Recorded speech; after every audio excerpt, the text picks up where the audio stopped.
My fiance's mom said. "You'll be lucky to marry into this family," I replied. "Actually, you're lucky I chose your daughter." Then I called off the wedding and sold the ring. I discovered what my fiance's family really thought of me at what was supposed to be a celebratory engagement dinner. I'm Colin, 29, a financial analyst at a decent firm.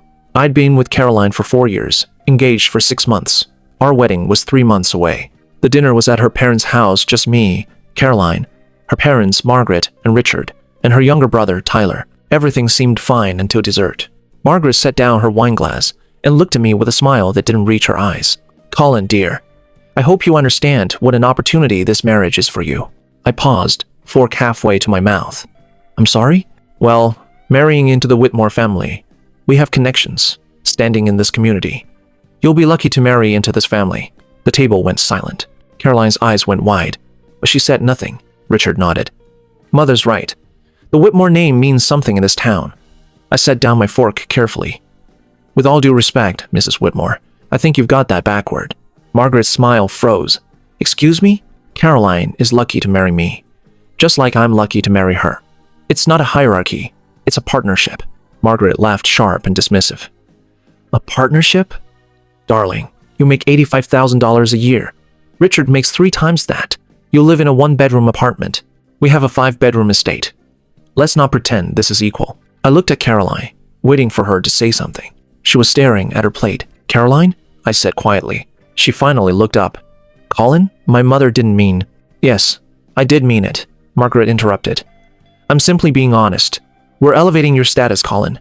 You should be grateful." "Grateful?" "Yes. Our family is well known, well respected. Your family is—" She waved her hand dismissively.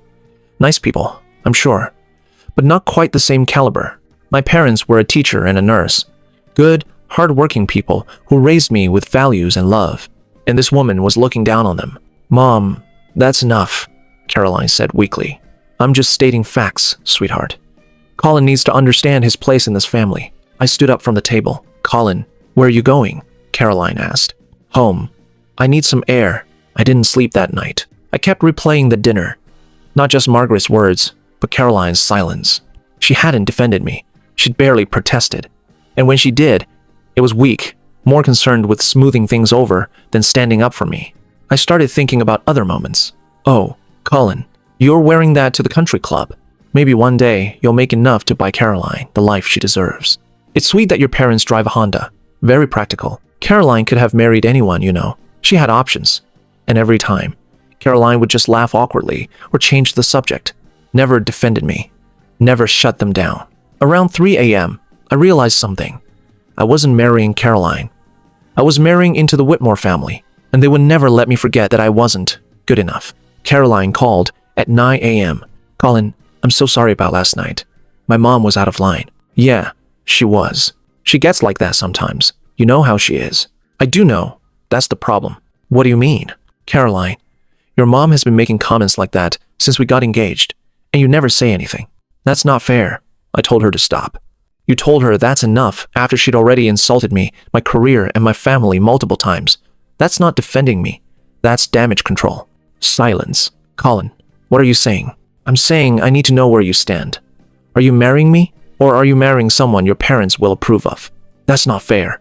"It's completely fair. Because right now, it feels like you care more about keeping your family happy than about respecting me." "I do respect you." "Then prove it. Call your mother right now and tell her what she said was unacceptable." More silence. "Colin, she's my mother. I can't just—" "That's what I thought." I hung up. Something told me to look deeper. I know what I did next was wrong. I violated Caroline's privacy, and I'm not proud of it. But something in my gut told me there was more going on. Caroline's laptop was open on the kitchen table, her email still logged in. I searched Colin in her inbox. What I found confirmed my worst fears. Email from Margaret to Caroline 4 months ago. "Sweetheart, are you sure about Colin? He's nice enough, but I've done some digging. His family has no connections. His salary is barely adequate. You could do so much better. What about Jonathan Crawford? His father owns half the city." Caroline's reply. "Mom, I love Colin. He's kind and he loves me." Margaret, love isn't everything, darling. Think about your future, your children's future. The Whitmore name deserves to be paired with someone of equal standing. Colin is fine, but he's not Whitmore material. There were dozens more. Margaret constantly undermining me, and Caroline defending me weakly but never actually confronting her mother. Then I found one from 2 weeks ago. Margaret to Caroline. I had our family attorney draft a prenuptial agreement. Nothing personal against Colin, but we need to protect the Whitmore assets. If this marriage doesn't work out, and statistically, most don't, we need to ensure he doesn't walk away with anything. Caroline's reply. Mom, Colin and I haven't even discussed a prenup. Margaret, you don't need to discuss it. Just have him sign it 2 weeks before the wedding. He won't back out that close to the date. Caroline, I don't know if I'm comfortable doing that. Margaret, Sophie Elizabeth Whitmore, you will do this. For your family. This is non-negotiable. Caroline, okay. She was planning to ambush me with a prenup 2 weeks before our wedding.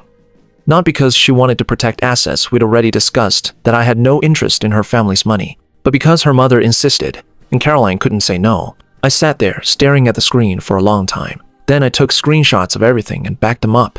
I spent the rest of that day making calls. First, I called the jeweler where I'd bought the engagement ring 8 months earlier. Hi, this is Colin Bennett.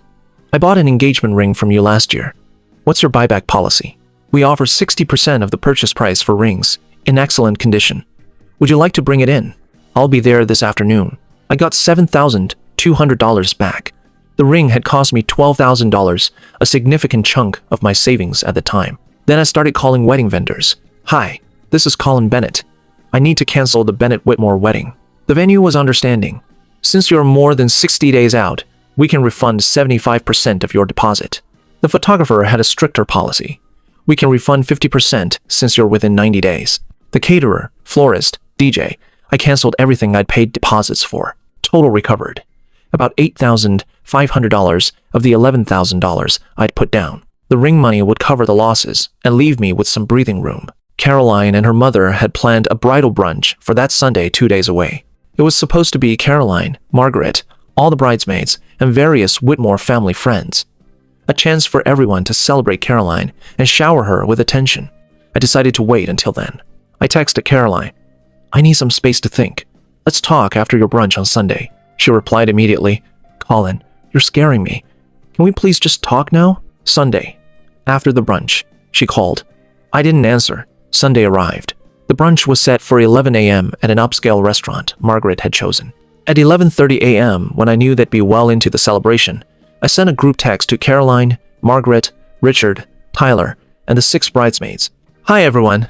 I wanted to let you know that I've called off the engagement. The wedding is cancelled. All vendors have been notified. Caroline, I'll arrange a time to exchange belongings this week. I wish you all the best.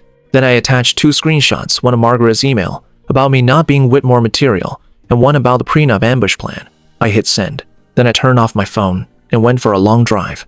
I heard what happened next from Caroline's cousin Emma, who was at the brunch. Apparently, phones started buzzing all at once. Caroline grabbed hers first and went pale. What's wrong? Margaret asked. Caroline couldn't speak. She just handed over her phone. Margaret's face turned red as she read it. The bridesmaids were all checking their phones now. Oh my God, one of them whispered. You've been saying these things about Colin? Another asked Margaret. That is private correspondence. How dare he? Mom, what did you do? Caroline's voice was shaking. Me? What did I do? That ungrateful. You've been sabotaging my relationship this entire time. I was protecting you. From what? From someone who actually loved me? Emma said. Caroline stood up and walked out, leaving her napkin on the table. The brunch fell apart within minutes. I turned my phone back on that evening. 53 missed calls. 41 text messages. Most were from Caroline. Colin, please call me. We need to talk. I had no idea my mom was going this far. Please don't do this. I love you. Several from Margaret. You will regret embarrassing my family like this. Those emails were private. You're making a huge mistake. One from Richard. This is extremely unprofessional. We should discuss this in person. And surprisingly, one from Caroline's grandmother, Patricia. Colin, this is Patricia Whitmore. I think you made the right decision.